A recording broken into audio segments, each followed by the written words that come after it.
બધાને જય શ્રી કૃષ્ણ અને જય માતાજી।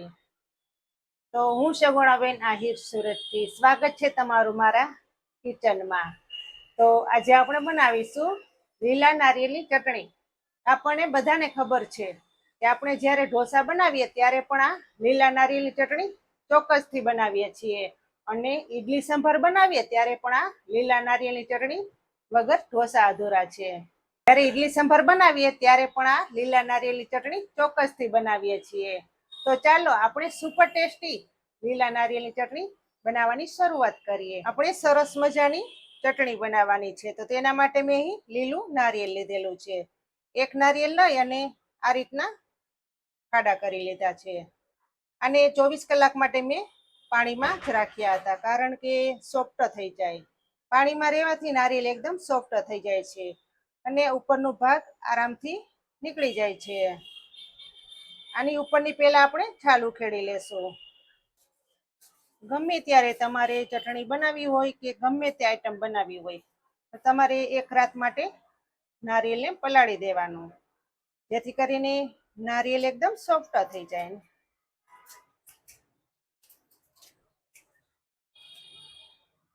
ને તમારે ઉપરનો કડક ભાગ ન કાઢવો હોય તો પણ ચાલે, એમને તમે ચટણી બનાવી શકો।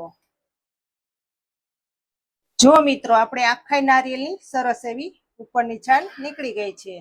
આ છાલને આપણે ફેંકી નહીં દઈએ, આ ખાવામાં ખૂબ જ મીઠી લાગે છે।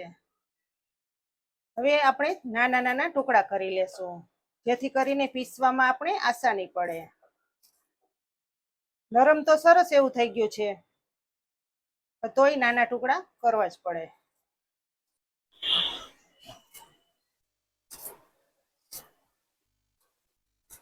હવે આ બધા ટુકડાને આપણે મિક્સર જારમાં પીસી લેશું।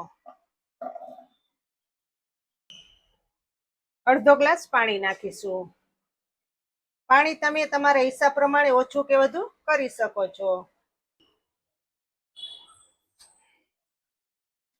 પેલા આપણે નારિયેળના ટુકડા પીસી લેશું।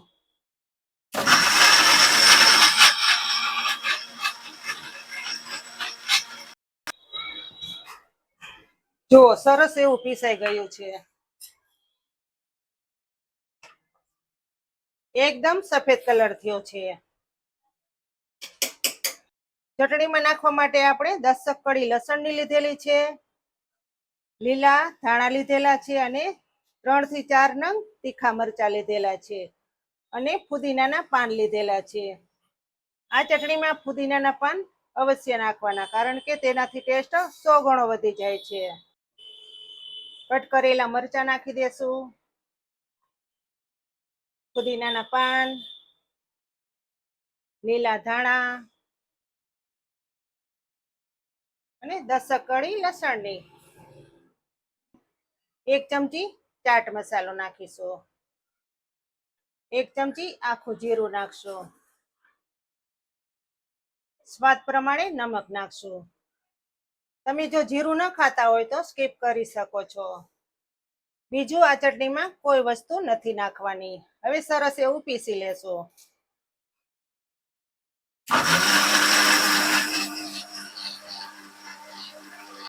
હવે ચટણીને જોઈ લઈએ।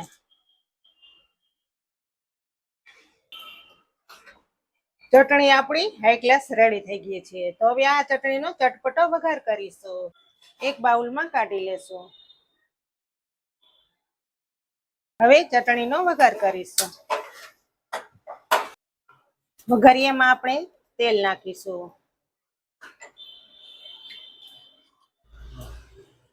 તેલ ગરમ થઈ જાય પછી તેમાં અડધી ચમચી રાઈ નાખશું। રાઈ સરસ એવી સતળાઈ જાય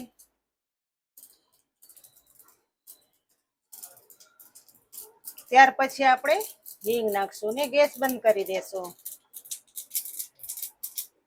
લીલા લીમડાના પાન નાખશું, સૂકા લાલ મરચા નાખી દેશું। ત્યાં ચટપટો વઘાર હવે આપણે બાઉલમાં નાખી દેશું।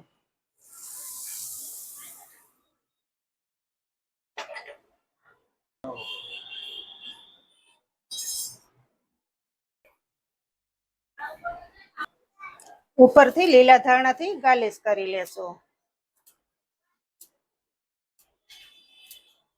આ ચટણી એકદમ ઓછા સમયમાં તૈયાર થઈ જાય છે અને ટેસ્ટી તો તેનો કોઈ જવાબ જ નથી, એટલી સરસ ટેસ્ટી બને છે.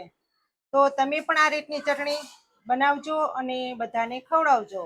તો ફરી મળીશું એક નવી રેસીપી લઈને. ત્યાં સુધી જય શ્રી કૃષ્ણ અને જય માતાજી.